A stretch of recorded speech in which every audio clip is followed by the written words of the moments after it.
Tenemos un episodio muy interesante, especialmente por cómo se ha dado. Nos hablaste por la cuenta de Instagram, nos contaste que veías el podcast y nos dijiste una frase que nos marcó mucho, porque dijiste: me amenizáis las madrugadas mientras pinto. Claro, como llevo la doble vida de consultoría de negocios por un lado y pintar por otro, me levanto a las 4 o 5 de la mañana y me pongo a pintar. Hay que pagar las cosas y del arte es complicado vivir hasta que no llegas a un cierto estatus. Pues no me queda otra, hay que sacar tiempo de algún lado.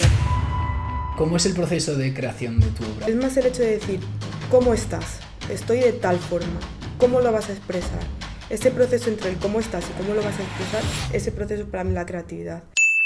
Mi obra empezó por ahí, por decir, ¿cómo cojo esculturas clásicas que a mí me gusten y cómo puedo mediante ellas transmitir lo que yo siento?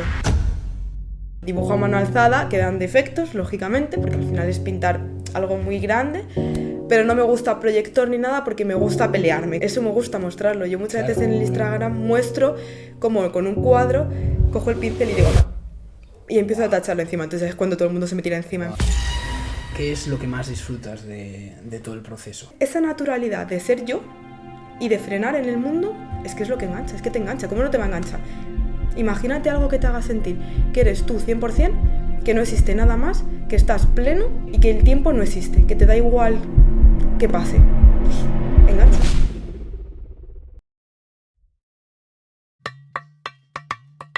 Seres Mortales es un podcast que da voz a la mayoría de la población. Gente corriente contando su día a día. Reflexiones de cómo la gente logra sus objetivos. Seres Mortales es tensión, responsabilidades, concentración y felicidad. La realidad que no nos enseñan. Seres Mortales es gente contando su historia. Ya sé que quieres ver el episodio. Muy rápidamente, solo vengo a pedirte un pequeño favor. Nos ayuda muchísimo más de lo que te imaginas que te suscribas a nuestro canal de YouTube. Es totalmente gratuito y tiene un impacto directo en nuestro crecimiento como show. Nosotros nos comprometemos totalmente a seguir trayendo historias súper interesantes, enriquecedoras e inspiradoras de profesionales de todo tipo. Lo único que te pedimos es que si te gusta lo que ves, cliques en el botón de suscribir. ¿Te suscribes? Aquí abajo, ¿vale? Vamos con el episodio.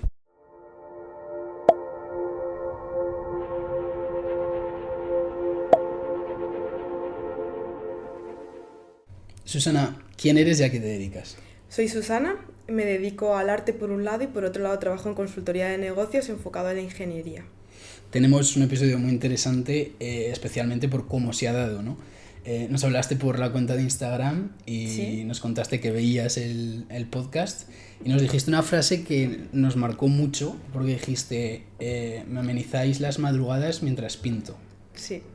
Y yo leí eso y dije: ostras, cuéntame un poco más porque aquí hay material para un episodio seguro, ¿no? ¿Cómo es esto de que pintas de madrugada y todo? Entonces me contaste un poco y aquí estamos, listos para contar tu historia. Pues sí, pues pinto de madrugada, porque al final, claro, como llevo la doble vida de consultoría de negocios por un lado y pintar por otro, me levanto a las 4 o 5 de la mañana y me pongo a pintar. Son muchas horas al final, de 4 hasta que me voy al trabajo, yo estoy pintando. Me pongo música de fondo, me pongo podcast y fue cuando descubrí el tuyo, en bucle, entré, empecé a ver un capítulo, otro, una vida interesante, otra vida interesante y al final te motivas, porque empiezas a ver gente que lucha por sus objetivos y eso motiva y dices: voy a seguir pintando. ¿Qué es lo que te enganchó? O sea, ¿qué es lo que te pareció interesante que dijiste: voy a ver otro episodio? ¿Sabes? O sea, esto ya es curiosidad personal. Sí. Pues lo que más me gustó fue el sentido de que todo el mundo, o por lo menos los que yo había visto hasta ese momento, llevaban la doble vida. Nos unía eso de decir: estoy luchando por mi sueño, pero tengo que compaginarlo con algo. Pero si yo me defino con mi sueño. Es decir, si por ejemplo a mí me preguntas ¿es qué soy? Yo digo artista, no digo ingeniera. Claro. Y eso fue lo que me gustó, que la gente se definía por su pasión y no por lo que estaba marcado por la sociedad por haber estudiado. Qué bueno. Y aquí estamos, en tu casa, en tu estudio. Y aquí estamos. Aquí estamos rodeados de pinturas súper interesantes. Pondremos tu enlace aquí abajo para que puedan ver todo tu trabajo. Genial. Y todo, porque la verdad es que es increíble, es increíble. Comentabas esto de la doble vida. Sí. ¿Qué es lo que supone llevar esta doble vida? La doble vida. Supone muchas cosas negativas. Todo negativo en realidad.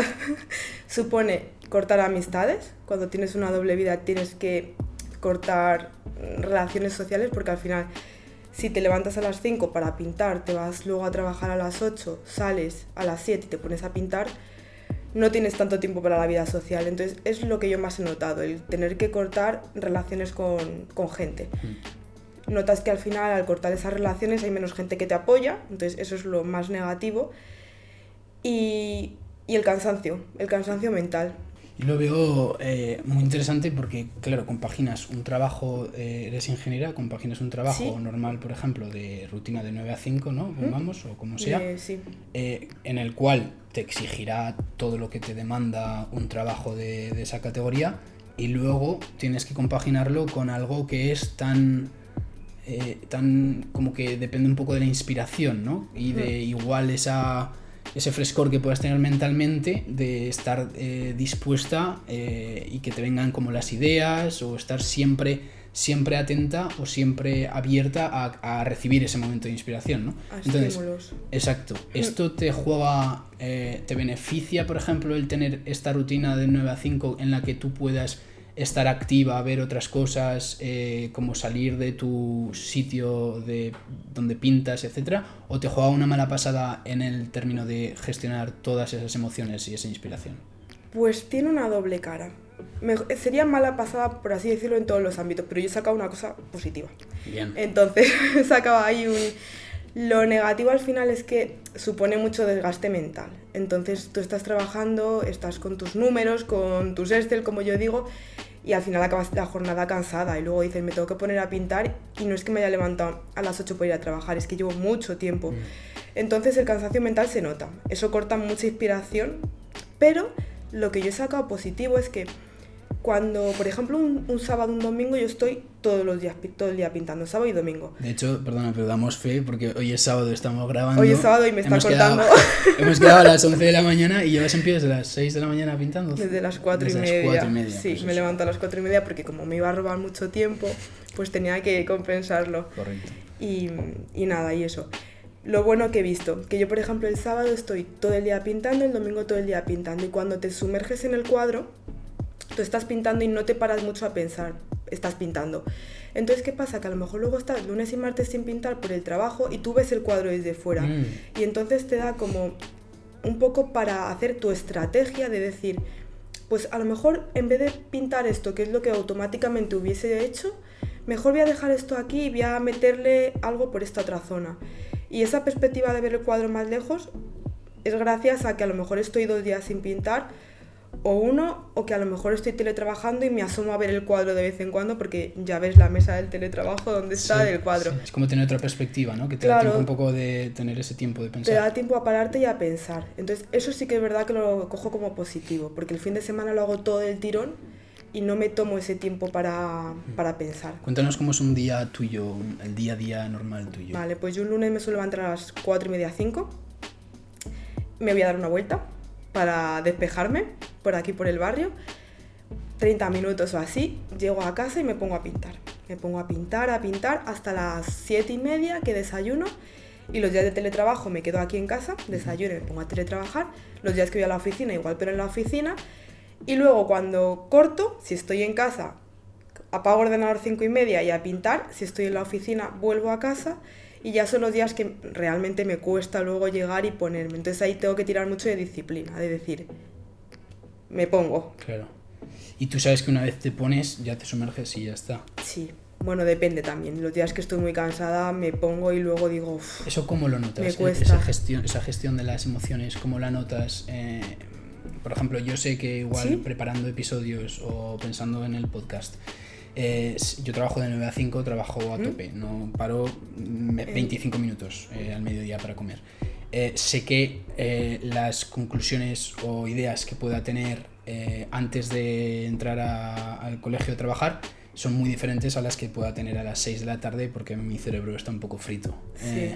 ¿Tú cómo gestionas esta magnitud de emociones que te pasa durante el día y luego dices, pum, ahora aparco mi yo ingeniera y doy cabida a mi yo artista? Sí, eso lo he tenido que trabajar mucho psicológicamente, el hecho de decir, de aprender a que la jornada laboral es la jornada laboral y cuando se corta yo soy otra persona, y es que cambia hasta en la forma de vestir. Yo trabajo de una forma y luego me vuelvo artista, me pongo mi chándal de pintar y listo. Me siento totalmente identificado con eso. Y es que hay que cambiar el chip, porque si no cambias el chip no puedes.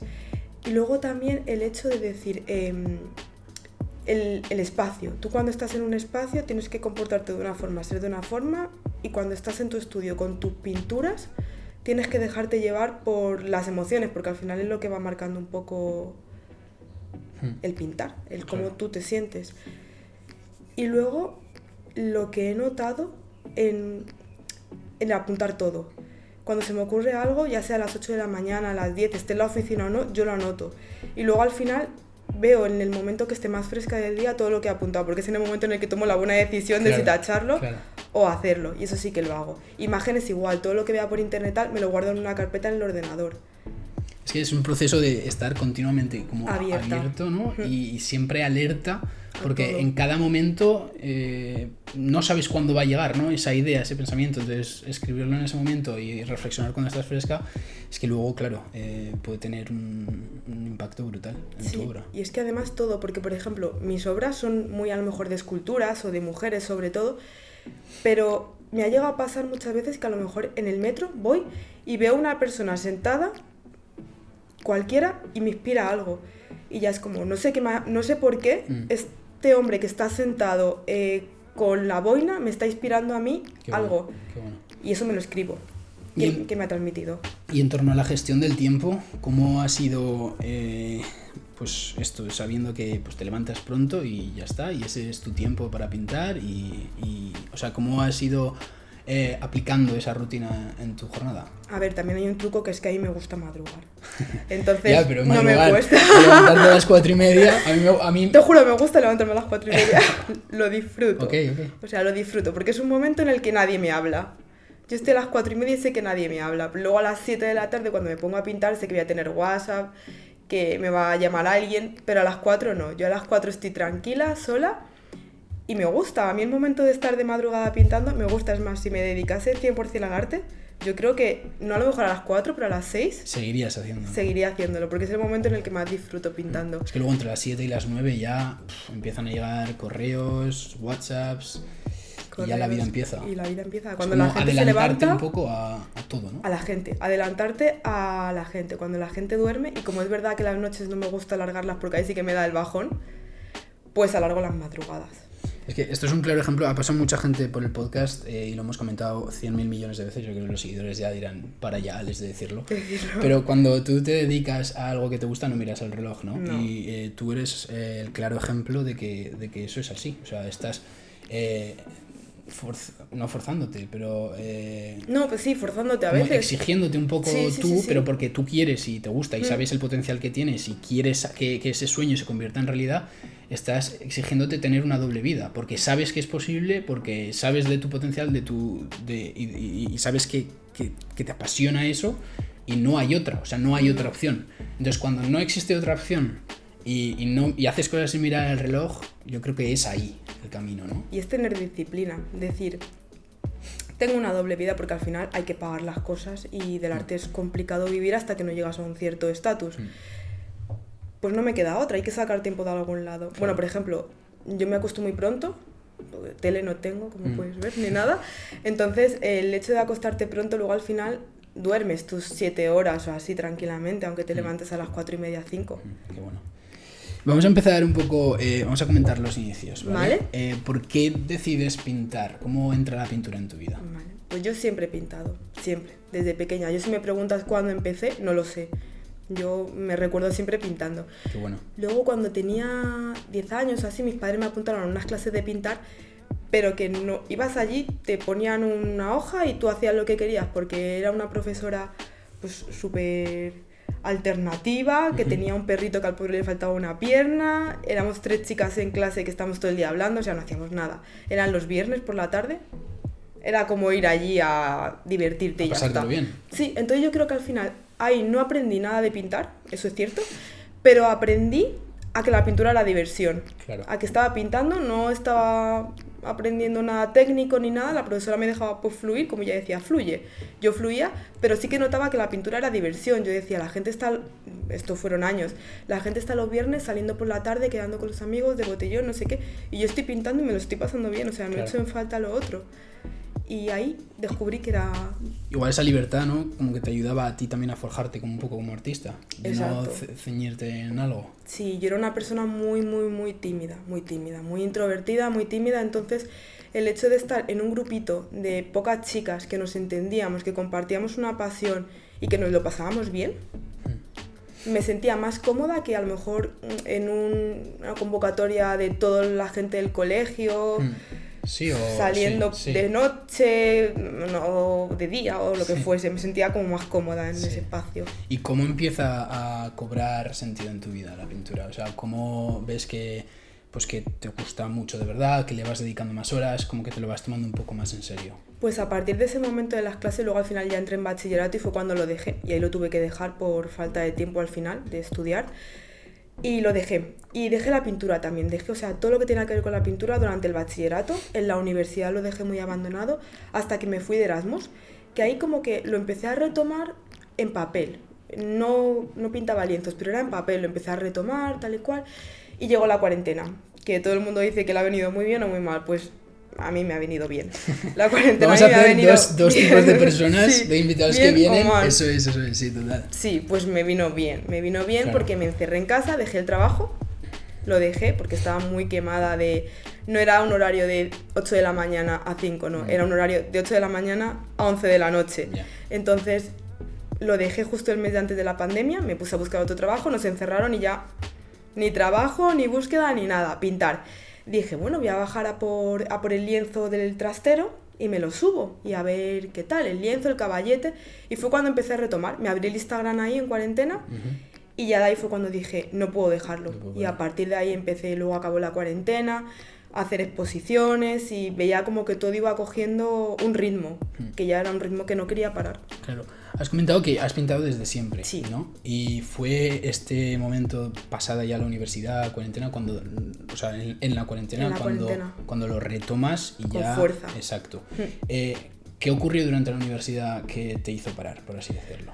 Pues yo creo que al final me hizo parar lo que ahora he perdido por dedicarle tanto tiempo, que es la vida social. Al final en la universidad te podría decir que eran los estudios, pero no en realidad. El fin de semana yo estudiaba, sí, es difícil sacarse una carrera, pero era la vida social, porque ahora, por ejemplo, trabajo, se podía asimilar con los estudios y ahora corta la vida social. Entonces al final esa vida social de salir por la noche, de fiesta, un viaje, otro viaje, tienes que cortar algo y corté el pintar. Es una balanza totalmente. No puedes hacer todo. No puedes hacer todo.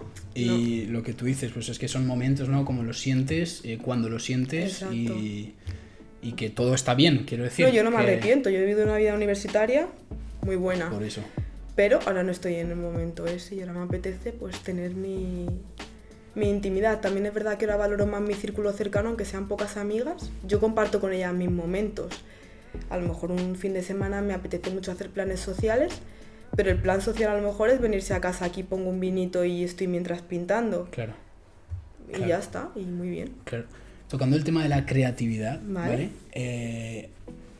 ¿Cómo entiendes tú la creatividad? ¿Qué es la creatividad para ti? Pues la creatividad yo creo que al final es el hecho de tú poder sacar lo que llevas dentro a tu manera. Para mí la creatividad no es inventar algo nuevo, porque al final eso es muy complicado y ya está, no está todo inventado, lógicamente, pero es muy difícil decir yo he inventado esto. Total. Pero es más el hecho de decir, ¿cómo estás? Estoy de tal forma, ¿cómo lo vas a expresar? Ese proceso entre el cómo estás y cómo lo vas a expresar, ese proceso es para mí la creatividad, el cómo llegas hasta ese punto. El canalizar tus emociones y tus pensamientos por un camino. Y darle forma real, plasmarlo, ¿no? Sí. Qué bueno. ¿Y consideras, cómo de importante consideras que es en tu vida artística? La creatividad es todo, pero porque al final yo entiendo la creatividad como ese puente y otra gente que a lo mejor entiende la creatividad como hacer algo innovador o hacer algo que no exista. Entonces, claro, dirías, pues es más difícil porque al final si tú pintas una escultura, eso ya existe. Pero la creatividad es cómo tú has cogido eso y has transmitido mediante eso lo que tú estás sintiendo. Entonces, para mí, el arte es el día a día, el cómo yo estoy y cómo a través de algo que la gente conoce lo puedo plasmar y cómo alguien puede ver ese cuadro y en vez de enfocarse en es el David de Miguel Ángel, en decir, pues este David me recuerda a cuando yo estaba triste. en vez de recordarle Sí. a lo que es la Sí. propia escultura. Sí. Entiendo, ¿vale? Por lo que me dices, hago un poco conclusión de que la creatividad es lo que ocurre en tu realidad, en tu cabeza, ¿no? En tu forma de actuar. La realidad es, o sea, la creatividad es lo que ocurre después de la inspiración. Sí, es como el O camino. el proceso, ¿no? Sí, Como digamos, inspiración, creatividad, plasmar, Exacto. pintar. ¿Cómo crees? ¿Hay algún patrón que veas tú en tu experiencia ya pintando en la que sabes que de esta manera te inspiras un poco más o es totalmente alternativo y ocurre cuando ocurre? Pues te diría las dos cosas. Ocurre cuando ocurre, pero es verdad que necesito mucha calma mental. Por ejemplo, para mí los viajes son una fuente de inspiración muy, muy grande. Yo cuando viajo me inspiro mucho, pero ¿por qué al final? Por los estímulos. Tú cuando tienes estímulos vas cogiendo una cosa de aquí, otra de allí, al final es cuando montas tu algo mental que te hace crear algo. Pero es viajando. A mí viajando, es más, por ejemplo, una manía que yo tengo que es cuando yo hago un viaje, tengo que ir con el cuadro acabado. Porque sé que cuando vuelva del viaje voy a empezar otra cosa nueva. Porque ya lo que estaba ya haciendo... ¿Te has trastocado todo? Sí, me ha trastocado todos los planes. Entonces son momentos de crisis para mí. El antes de viajar, decir, Claro. tengo que Esta semana, acabar. a las- No duermo. a las 3 y a las media. 3 arriba. No duermo. Sí. Qué bueno. Pero es viajar, ver ¿Y cosas. te ocurre durante el viaje? Me ocurre durante el viaje, re- pero me di cuenta después del viaje. Es que esto es lo que yo te quería comentar, Sí. porque yo hace un mes o así estuve en Londres, volví a Londres, ¿vale? Y yo he vivido allí 4 años, entonces... Pero he vivido 4 años como muy intensos, ¿vale? Sí. Porque muy, muy intensos. Yo fui, he estado sin trabajo, con trabajo, sin familia, con familia, sin pareja, con pareja. Entonces, De todo. he vivido todo, ¿no? Empezar una nueva vida en otro país, asentarte, he vivido conseguir un trabajo por primera vez y luego pues promocionar un poco en ese trabajo. O sea, he vivido como... Han sido 4 años de intensidad que yo creo que a mí me han forjado como persona totalmente y desde luego soy otra persona distinta el que me fui a Londres que el que volvió. Totalmente de acuerdo. Y yo volví hace un mes, ¿vale? Y tenía la cabeza de que estaba en un punto de que tenía ahí pues 4 o 5 días para pensar y digo, buah, me voy a ir a Londres... voy a ver a mis amigos de allí, que son casi familia, ¿no? Al final pasas mucho tiempo con ellos. Y digo, voy a ir caminando, o sea, me voy a ir solo por Londres para pues ver las cosas otra vez, lo que tú dices, ¿no? Como con otra perspectiva. Ahora, pues un poco ya de no vivo aquí, pero recuerdo todo, ¿no? Y digo, y va a ser un tiempo como en el que yo voy a intentar... yo lo veía como que me iba a inspirar, ¿sabes? Sí. Que quería ese tiempo para inspirarme y para pensar en el podcast reflexionar, etcétera, etcétera. Y me di cuenta, estando allí, de que mi cabeza era una bola. O sea, todo lo que yo pensaba que iba a ser, no pasó. Era, y entiendo que sea pues gestionar todas esas emociones, ¿no? De recuerdos, de experiencias que yo había vivido.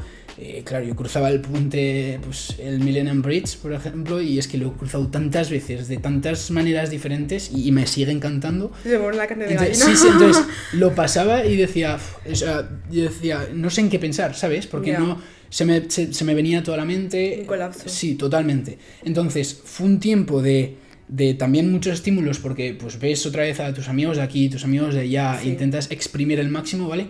Y todo lo que yo pensaba que iba a vivir en ese viaje, no lo viví. O sea, viví experiencias súper chulas, en plan, volví a ver a todo el mundo, el viaje, etcétera, etcétera.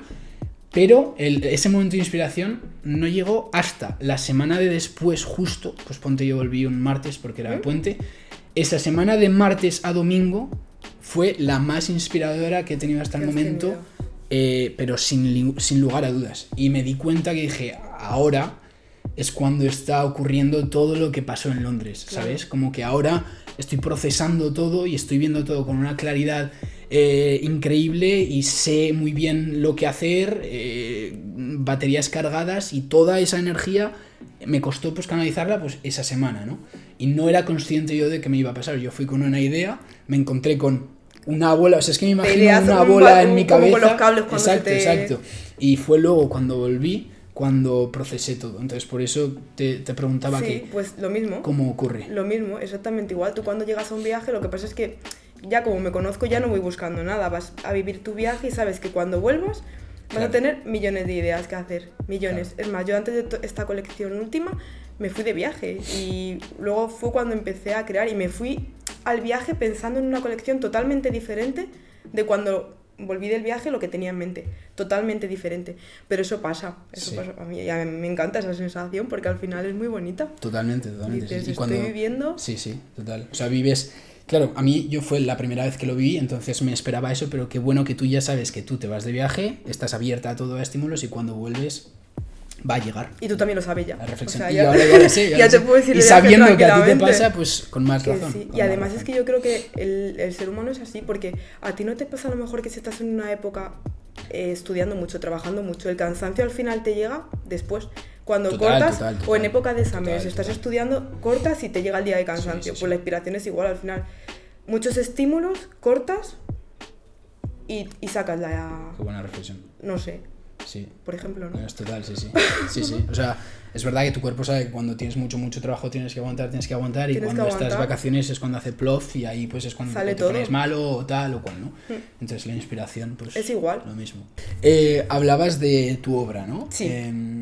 Que volviste y has hecho una colección totalmente diferente. ¿Nos puedes hablar de tu obra en general? ¿Cómo entiendes tu obra tú, personalmente? Vale, pues mi obra al final, fíjate, hablando de viajes, yo creo que mi obra empezó, la primera inspiración que yo tuve vino de mi Erasmus a Italia.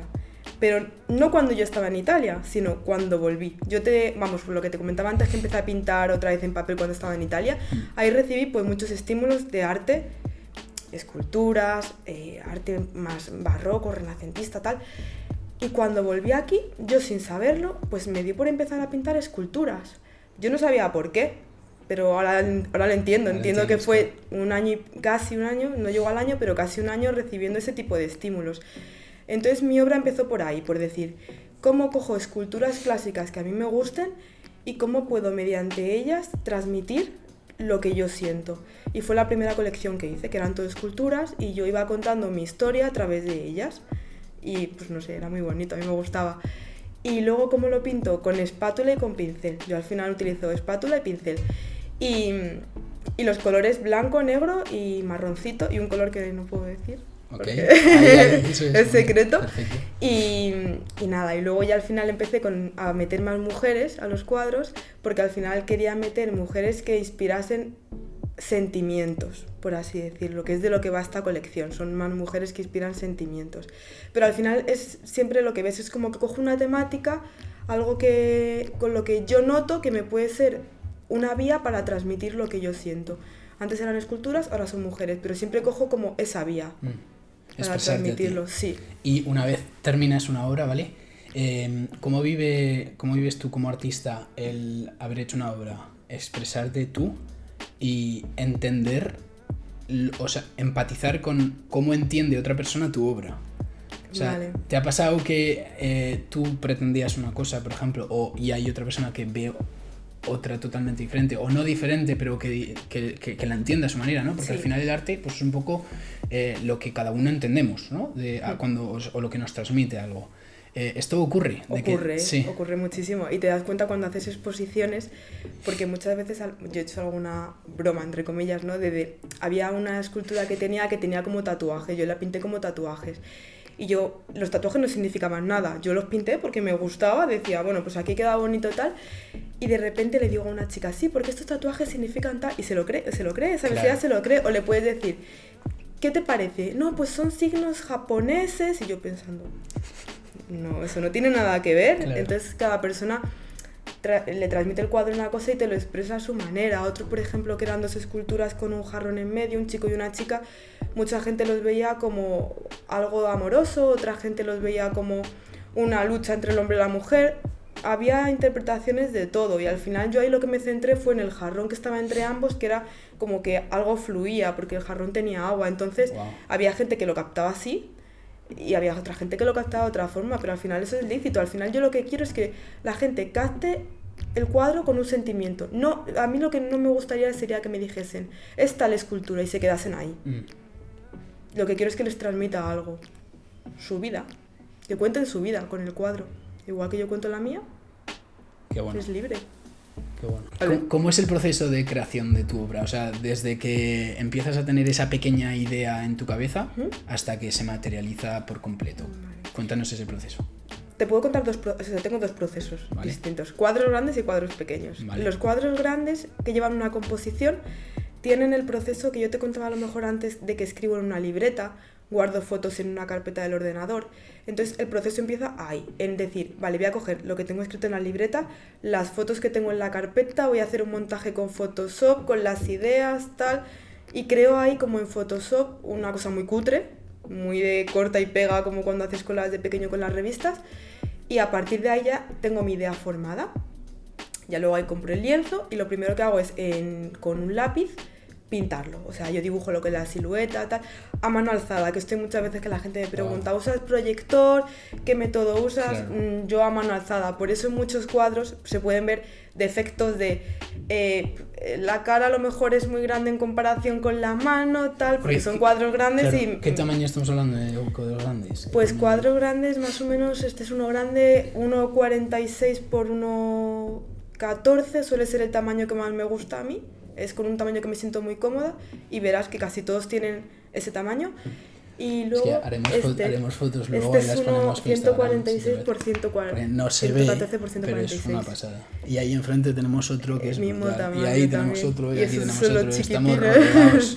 rodeados Te van a de comer. inspiración, sí. Sí. Es una pasada. Pues entonces eso, dibujo a mano alzada, quedan defectos, lógicamente, porque al final es pintar algo muy grande, pero no me gusta proyector ni nada porque me gusta pelearme con el cuadro en blanco, me gusta pelearme. Bueno. Y echar muchas horas. Al final, cuando tú pintas el cuadro con un proyector, con una cuadrícula, con algún tipo de, no truco, sino método, porque no, o sea, la gente que lo hace así, pues me parece estupendo, sí, es su forma de pintar, pero cuando estás peleándote con el cuadro, al final también das más forma a tu idea, porque si gastas días dibujando la idea, ya vas sabiendo cómo lo vas a enfocar, ya vas diciendo, pues esta parte la voy a pintar más oscura, esta más clarita, te da ese tiempo de reflexión que quizás si yo lo pintase en 2 horas de otra forma, ya está ahí, no reflexionas. no has eso, reflexionado cómo lo quieres pintar luego. Bueno. Entonces para mí esa parte de pelearme con el lápiz y con la goma de borrar es muy importante. Luego una vez que tengo hecho eso, con cinta de carrocero tapo todo lo que es la figura para centrarme en el fondo. Y ahí, para no manchar lo que me ha costado tanto pintar, no mancharlo. Me pinto el fondo y luego ya quito la cinta de carrocero y ya es ir como por capas. Siempre hago una capa inicial para marcar un poco las tonalidades, las sombras, las luces, y luego ya es meterle más capas hasta que doy por finalizado el proceso, que suele ser con espátula. Es cuando ya meto la espátula para darle esa sensación de profundidad.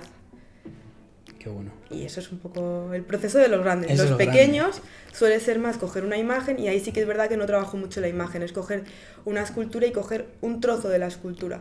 ¿Por qué un trozo? Porque tengo la manía de que me gusta pintar en grande, porque me gusta que el cuadro tenga proporciones humanas, por así decirlo. Entonces por eso en los pequeñitos puedes ver que es un trozo, porque al final no me gusta pintar toda la escultura. Mola porque lo estás explicando, lo tengo Sí, completamente lo tienes enfrente. Sí. Entonces, por ejemplo, bueno, eso no es proporción humana, es mucho más grande, pero el hecho de pintar toda la escultura es como la estás encajonando, la estás limitando, Sí. y no me gusta limitarla. Entonces, por eso en los pequeños cojo al final un extracto de algo y lo plasmo. Y al final le intento dar vida mediante el uso de la profundidad, del meterle lo que te contaba de la espátula, del pincel, jugar con eso, porque al final con los colores no juego mucho, es blanco-negro y sombra tostada. ¿Suele seguir te suele costar al mismo tiempo una obra o depende totalmente de la obra? No, depende totalmente de la obra. Hay obras que son... ¿De cuánto podemos estar hablando? Más o menos el promedio en las obras grandes son unas 40-50 horas. Y en las pequeñas quizás 30, 20, depende. Porque es que hay cuadros que tienen otro cuadro detrás.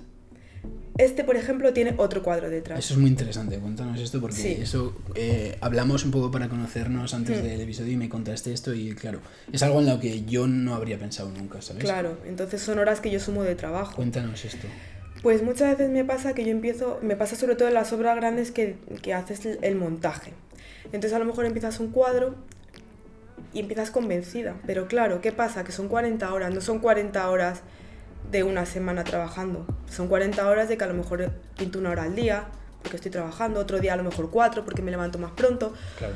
otro día me pego el madrugón de las 3 y pintas más, luego llega el fin de semana y como no tenga planes, muchísimas. Totalmente ahí, claro. Entonces, ¿qué pasa? Que si un cuadro se me espacia mucho en el tiempo, mis sentimientos pueden cambiar en ese tiempo. Totalmente. Y entonces a lo mejor lo que yo estaba plasmando en un principio ya no me siento así. Entonces, como no me siento así, nada. Borro encima, pinto encima y empiezo de cero. Wow. Entonces, por eso a lo mejor un cuadro puede tener otro cuadro debajo, porque puede ser un cuadro inacabado. Que nunca se va a ver.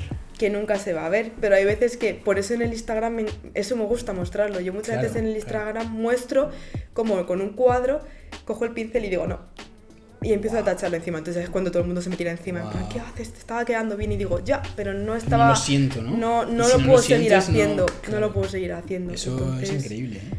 Vuelvo otra vez a empezar. Para mí es muy importante ser fiel a lo que yo estoy sintiendo y transmitir. Por ejemplo, así como anécdota, al principio estaba pintando un cuadro y estaba con un chico y me vino la ruptura entre medias.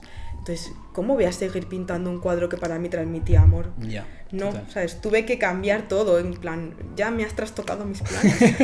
Claro. No me dejes en mitad de un cuadro. Espérate al viernes. Espérate al viernes, por favor, que lo acabe en una semana. Qué pasada, ¿eh? Sí. Y qué pasada que tú misma seas la que eso lo tengas como un must, ¿no? De decir, sí. no lo siento, no lo continúo. Por eso también muchas veces el hecho de coges encargos, pues tiene que ser un encargo que me digas muy específico, que en ese momento yo pueda transmitir algo con eso, pero no cojo encargos. ¿Por qué? Porque es romper un poco a lo que yo soy fiel, Total. que es transmitirte mi vida. Y el seguirte en Instagram tiene que ser muy interesante también porque empiezan viendo, ¿no? Como tus seguidores empiezan viendo tu cuadro y eso, y igual a la mañana siguiente, si te han cambiado los sentimientos, es otra idea, ¿no? Entonces, el proceso por el que empieza hasta que acaba tiene que ser brutal seguir eso.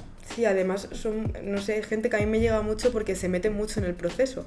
Yo cuando tacho el cuadro, de repente, luego sé que a la mañana siguiente me voy a levantar, porque yo suelo contestar, pues la gente que me sigue lo sabe, que yo contesto los privados en mi paseo de las 4 de la mañana. Entonces mucha gente me dice, ¿pero vienes de fiesta o sales? Y yo, no, ya me conoces, sabes que es el paseo de las 4 de la mañana. Total. Y ven todo el proceso. Entonces al final se meten en el proceso. Y gracias a enseñar también todo el proceso vienen las ventas, porque al final le haces a la gente partícipe de tu obra. Qué bueno. Y se asustan y lo viven Qué bueno. Y es muy bonito. Comentabas venta de obras, encargos. Sí. Cuéntanos cuáles son las posibilidades reales, o sea, de vivir del arte y cómo se gana la vida un artista.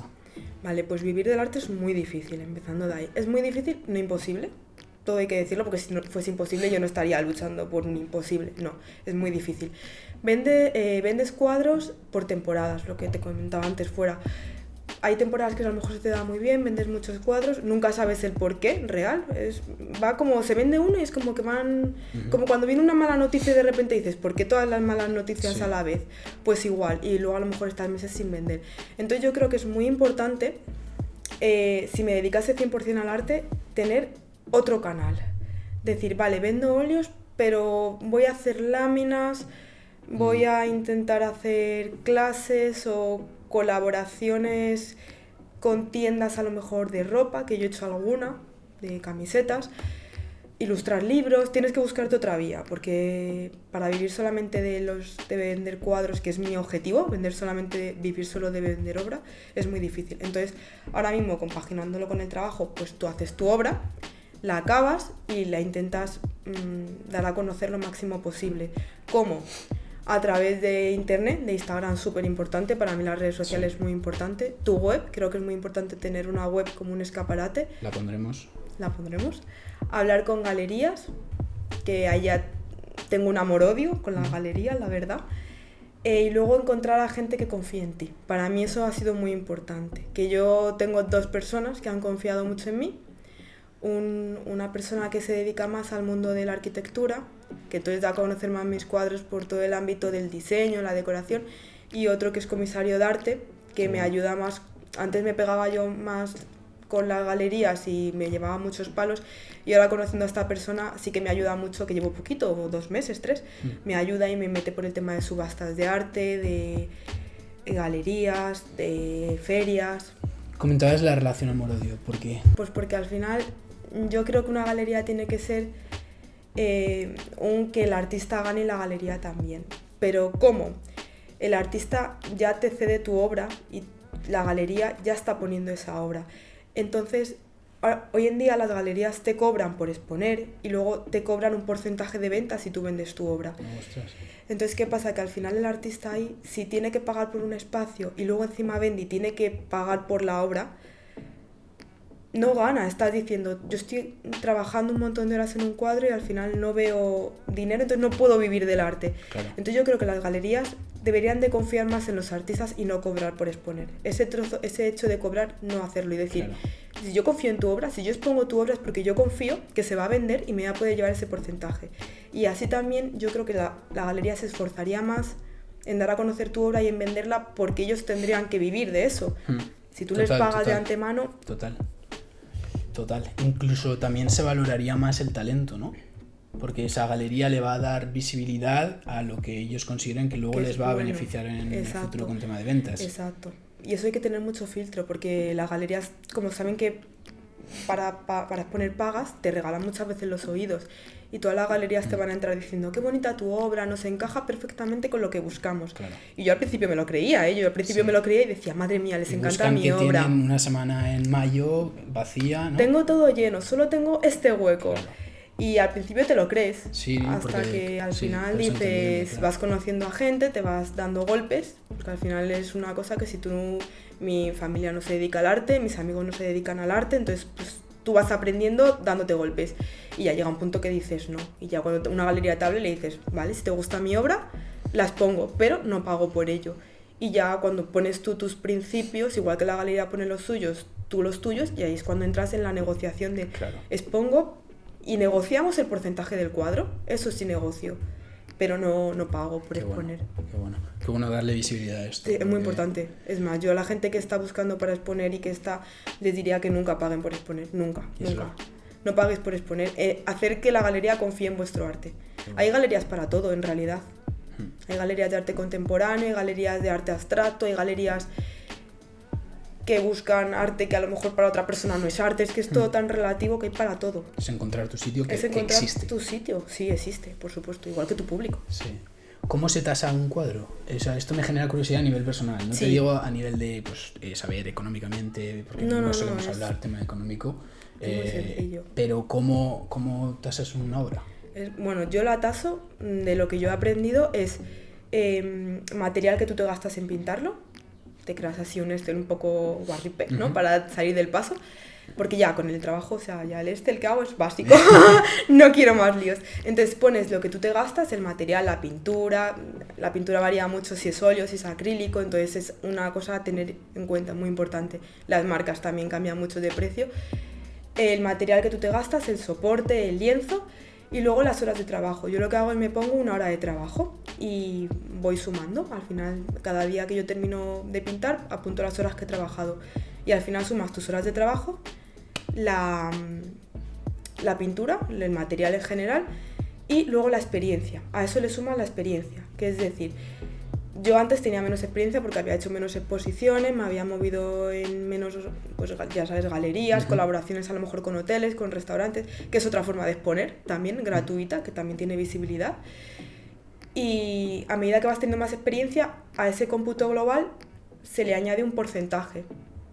Entonces, y luego está el hecho de, una cosa mía en particular, que es a ese porcentaje, ¿cuánto cariño tienes al cuadro? Claro. ¿Lo quieres claro. vender? ¿No lo quieres vender? Claro, Entonces, claro. si tú le tienes mucho cariño al cuadro, Claro. es verdad que si sale, no sé, me lo invento, 1.000 euros, pues tú a lo mejor dices 1.200. Claro. Pero eso ya es un poco más el cariño. Pero sobre todo es el material, el tiempo y la experiencia que tengas, como en todo. Hay gente que a lo mejor suma la experiencia en lo que dedica a las horas. 20 euros la hora, 40 euros la hora. ¿Tienes una guía, no una guía, pero quiero decir, alguien, lo que tú decías, alguien que te pueda aconsejar un poco en cómo me pongo, porque es como un poco tasarte tú tus horas, ¿no? Sí. Entonces tú sabes lo que tú vales, que estás Exacto. exprimiendo al máximo lo que puedes exprimir de tu obra, ¿sabes? Sí, pues ¿sabes quién pone el precio? Aunque suene triste decirlo, la gente. Si tú ves que una persona compra tu cuadro por 1.000 euros, sabes que tu cuadro va a valer 1.000 euros. Bueno, sabes que tu cuadro vale más. nunca lo puedes bajar. Yo es lo que siempre digo a la gente que pinta. Tienes que tener mucho cuidado en lo que pones a tu obra, porque nunca puedes bajar el precio de tu obra. Yo, la gente que compra mi obra, quiero que en un futuro, si la venda, la pueda vender por más. Yo no quiero que mis cuadros pierdan valor. Entonces hay que ir subiendo muy poquito a poco. Y al final el precio base lo pone la gente que compra tu obra. Entonces yo ya, una vez que vi que la gente compraba mi obra por un precio, ya es de ahí en adelante, subiendo muy poco. Luego, cuando ahora está con el comisario de arte, él ve que mi obra por ese valor se vende, la subió un poco más. ¿Por qué? Porque al final él también se va a llevar porcentaje de venta y tampoco quiere que yo pierda mucho. Y ya es... Sí, es un poco la experiencia, ¿no? poco. Que también entre tú como artista y él como comisario de arte pueda tener. Exacto. En torno a valorar una pieza de trabajo. Exacto. Puede ser. Él te guía un poco, te dice... También es verdad que soy una persona muy realista, entonces no me voy a subir mucho a decir... Pero que es importante, de verdad, muy importante lo que decías importante. de encontrar gente que confíe en ti y que tú confíes en ella también. Exacto, y que tú sepas que tú hablando con ellos notes que confías. Honestidad, claro. Sí, que es honestidad, que es, me dice, te voy a ayudar a que tu obra salga adelante. Y yo lo agradezco, porque yo no sé del mundo, o sea, sé lo que voy aprendiendo. Sí. ¿Cómo funciona una subasta? Pues mira, he participado por primera vez en una. ¿Sí? Ha sido la primera vez que he participado y es súper curioso. Es online la que yo hago y es internacional. Entonces, lo que hacen es ponen tu cuadro en un catálogo y a la gente que está apuntada, a la gente que compra en esa subasta, les mandan el catálogo, la mía es de arte contemporáneo, con todas las obras, un poco la explicación del artista, el cuadro, tal. Y un día sale a subasta. Entonces, ese día tú te puedes meter en internet, si estás registrado en la página. Yo me metí con la cuenta del comisario de arte y vas viendo cómo la gente va pujando por tu obra y va subiendo. Wow. Entonces tienes un precio base, la gente no sabe ese precio base. Qué bueno. Si la obra, si lo que pujan supera el precio base, tu obra está vendida. Si está por debajo, la casa de subastas te llama y te dice, tu obra se ha quedado por tal precio, ¿quieres venderla o no? Y tú tomas la decisión. Qué bueno. De si quieres venderla o no quieres venderla. Y luego la subasta es súper cómodo porque ya ahí se encargan de todo, del transporte, de gestionar todo, sí. Qué bueno. Así que voy a repetir. ¿Sí? Sí. ¿Cuál es? Te iba a preguntar, me gusta que me digas esto, pero te iba a preguntar, sí. Viendo, has comentado antes que quieres vivir de esto, ¿no? Quieres hacerlo tu realidad. ¿A través de qué medio consideras que es el que te sientes más cómoda haciéndolo? Por ejemplo, tema de subastas, tema de vender obras, has comentado que no, encargos que no funcionas mucho así, pero ¿cómo te ves en el futuro viviendo del arte? Sí, como ¿sabes? Si tuviese que imaginar mi Exacto. vida, ¿no? Pues a mí me encantaría. Tu vida ideal. Mi vida ideal lo que te pintando. gustaría, por lo que te levantas a las 4:30 todas las mañanas. Vale, a las 4. pues me encantaría seguir mi temática de ir pintando lo que siento. Me encanta hacer exposiciones en galerías, aunque tenga ese amor-odio, me encanta el momento de decir, mira, por ejemplo, lo que te contaba a ti antes, tengo mi colección casi acabada y no he vendido ningún cuadro de la colección porque no quiero venderlos, porque quiero juntarlos para hacer la exposición, que la gente que me sigue por Instagram, que ve el día a día, que venga, conocer a la gente esa en persona, explicarles cada cuadro, disfrutarlo. O sea, yo ese momento lo disfruto muchísimo y luego ya de ahí sacarlo a la venta. Avísanos cuando sea esa exposición. Por supuesto, sí, todos invitadísimos. Además es que las inauguraciones son súper chulas, pongo el vinito, la cerveza, tal, para que todo el mundo se lo pase bien. Y luego, pues mi vida idea sería eso, ir creando colecciones para hacer la exposición y luego una vez que se expongan, pues intentar vender al máximo posible todo, por todos los medios. Al final el medio no me importa, si es por redes sociales, mediante web, mediante la parte de diseño que te comentaba de la persona que se dedica más a ello, o más el mundo feria. Esa vía de venta no me importa. Al final el hecho es poder juntar la colección, disfrutar ese momento de todo mi trabajo aquí reunido de este año, porque suelo hacer colección por año, y disfrutarla con la gente. Para mí eso es súper importante. Y luego lanzarla y que vayan a casas ajenas. He visto el brillo en tus ojos cuando has comentado lo de disfrutarlo con la gente, ¿vale? Es que lo y te quería muchísimo. preguntar qué es lo que más disfrutas de todo el proceso. O sea, sé que esa parte ya sí que lo disfrutas mucho. Sí. Si te tuvieras que quedar con algo de tu yo artista, ¿no? De que el proceso que lo disfrutas mucho y que es al final del día lo que hace que cobre todo sentido y que esa llama que tienes dentro no se apague y que te mantenga día tras día haciendo lo que haces. Pues porque al final es que al final es lo que me hace sentir el arte. Es lo que el arte me hace sentir a mí, es lo que me hace estar enganchada al arte. Por eso yo muchas veces digo, es que el arte es algo que me está dando la vida, pero es que me la está quitando. Porque al final son horas de cortar un montón de cosas por pintar. Y es el hecho de sentir que cuando yo pinto freno el mundo. Yo pinto y freno el mundo. Entonces, esa sensación de decir, estoy pintando, he frenado todo, estoy conmigo misma, estoy siendo fiel a mí, por lo que te contaba, estoy siendo natural, estoy tirada aquí en el suelo pintando, con mi música, con podcast de fondo, con lo que sea. Es esa naturalidad de ser yo y de frenar en el mundo y que todo me da igual, es que es lo que engancha, es que te engancha. ¿Cómo no te va a enganchar? Imagínate algo que te haga sentir que eres tú 100%, que no existe nada más, que estás pleno y que el tiempo no existe, que te da igual que pase. Pues engancha. Qué bueno es esto, porque esto es como una llamada a que todo... Es que es una sensación muy bonita, ¿no? Que te lo comentaba antes, ¿no? El hablar, yo personalmente, el hablar con gente que me cuenta lo que hace y disfruta haciendo lo que hace y su pasión, es... Yo después de cada episodio siento muchas cosas, ¿sabes? Y transmitir eso, o sea, he vivido que todas las personas, todos los invitados que han pasado por aquí comentan lo que dices, ¿vale? Entonces, es una llamada a que todo el mundo, si tiene algo que le motive, que le llame, que piense, no sé si hacerlo o no, que lo haga. Es tu tiempo. Que lo haga, porque es entonces cuando va a encontrar ese momento. Y puede parecer un cliché o tal, pero de verdad, con todas las personas que han pasado, ver ese brillo en los ojos, que te hablan desde el corazón y te cuentan todo, como lo que tú dices, que me parece muy interesante, que es ser pleno, estar pleno. Sí, parece muy filosófico, pero pero es real, o sea, parece como intangible, inalcanzable, como que lo dices por decir, ¿no? Pero si lo sientes de verdad, en plan de si tuviéramos público aquí, es que lo estarían sintiendo. Es que ¿sabes? Es más, yo os invito de verdad a, si es un día se atrevéis a venir a las 4 de la mañana, todos aquí, bueno, a ver, no, o sea, relativo, ¿vale? A las 4 de la mañana. Díselo a los seguidores. No, pero en plan, seleccionar a 2 seguidores o a 3 y hacer aquí una tertulia en plan 2 o 3 seguidores y pintando a las 4 de la mañana. Pues que comenten el episodio si quieren. De verdad, o sea, lo digo totalmente en serio. Ponemos algo para picar y a las 4 de la mañana nos ponemos a pintar. Y vais a ver lo a gusto que se está pintando. Porque a mí, mucha gente... Bueno, esto no sé si tiene algo que ver o no, pero te lo cuento. Te he dicho antes, por ejemplo, mis amigas a veces que se venían, o a lo mejor pues alguna pareja que he tenido que se ha venido a pintar conmigo, estar haciendo cosas mientras yo pinto. La gente cuando me ve pintar, te sorprendería lo que la gente se abre, porque se relajan. Te ven pintar y te ven tan tranquila, tan relajada, que la gente te empieza a contar cosas que yo digo, ¿me estás contando esto en serio? O sea, te estás abriendo más que en terapia, 4 años de vida que te conozco, o 5, o una amiga que la conozco desde sexto de primaria. Es súper tímida, no habla apenas, y me pongo a pintar y se pone a contarme, que yo digo, me estás contando cosas brutal, se abre la gente muchísimo. Así que no quedan secretos cuando estoy pintando. A cobrar por terapia también. Hay una terapia que es como de pintar, ¿no? No sé cómo sí, es. pintar. Sí, pues... Pero claro, igual verte ahí, ¿no? Ya. Pintando. Debo de relajar, ese momento de calma. Es que estoy muy tranquila. Qué bueno. Sí. Qué bueno. Sí. Qué bueno. Pues invitamos a todos. A dos o tres. Invitamos a todos a que comenten el episodio. Exacto, eso ¿vale? sí. Y si hay gente interesada, pues ¿por qué no lo podemos hacer? Desde luego, claro. Solo tienen que traer algo de picotea. a las 4:30 de la mañana, pensadlo bien. Sí. Susana, me pegaría hablando horas, ¿vale?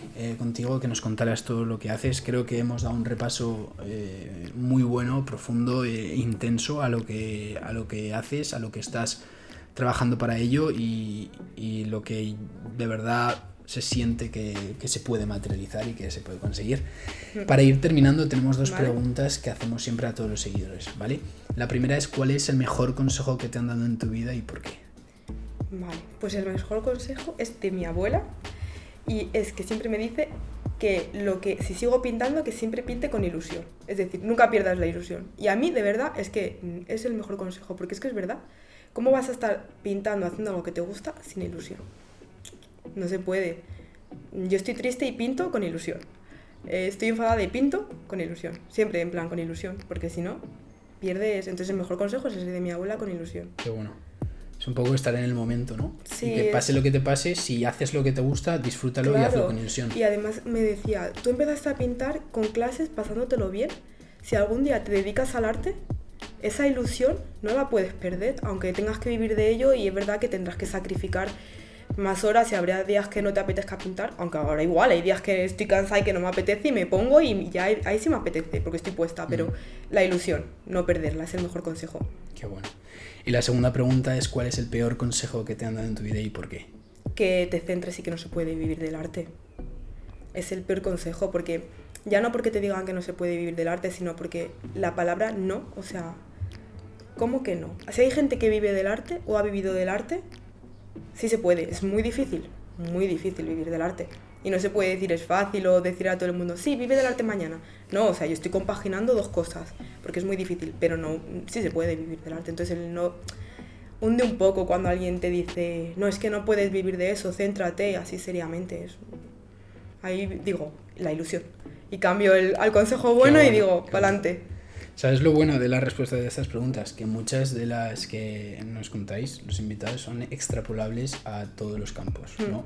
Entonces has comentado el mejor consejo, la ilusión, que si haces lo que te guste, por mucho que hayas tenido un día malo, no te centres en ese día malo, y si estás disfrutando entrenar, pintar, cocinar, lo que sea, hazlo con ilusión, ¿no? Sí. Y el segundo, ¿cuál es el peor consejo? Pues que pares. Sí, que te digan lo que te digan,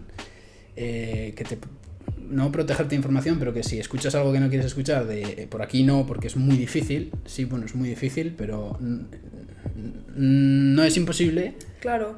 Es improbable. Sí, puede es ser. improbable. Es improbable, y a lo mejor puede nunca ser. consigo Pero, vivir del arte. Claro, y la improbabilidad también es relativa, porque es improbable, sí, en función a qué.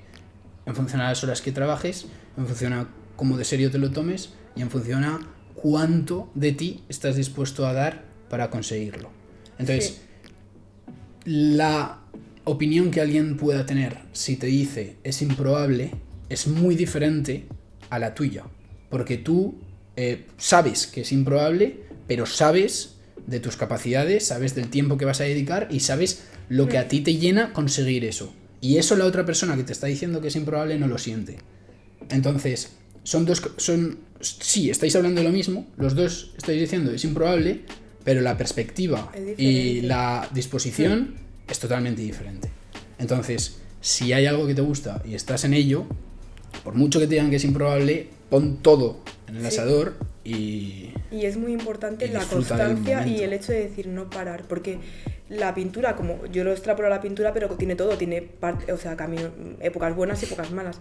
Y lo duro es en las épocas malas no parar. Pero es que en las épocas malas no puedes parar, porque luego va a venir una buena. Y claro, si en esa época mala has parado, no te va a llegar la buena. Qué bueno. Entonces es súper importante, pues eso. ¿Que te dicen que no vas a vivir del arte? Pues dices, pues seguramente no, es muy difícil vivir del arte. Quizás nunca viva del arte. Pero es que si yo no lo intento, no vas a vivir. Nadie va a llamar a mi puerta y va a decir, venga, mañana artista. Totalmente. No. Así que... Así es. A luchar. Así es. Susana, estoy muy contento de haber venido aquí a grabar. Nos hablaste por Instagram. Noté algo en el mensaje. Noté algo cuando me contabas tu historia. Y estoy feliz de que así sea. Y me reafirmo en que eres un ejemplo de que las cosas que te llaman hay que dedicarles toda la pasión y toda la energía que tengas y que puedas. Entonces, decirte y desearte toda la suerte del mundo en este proceso tan bonito. Te seguiremos viendo y desearte lo mejor. Muchas gracias. Es un placer que hayas estado, Susana. Pues... Nada, ya sabéis, nos vemos en el próximo episodio de Seres Mortales.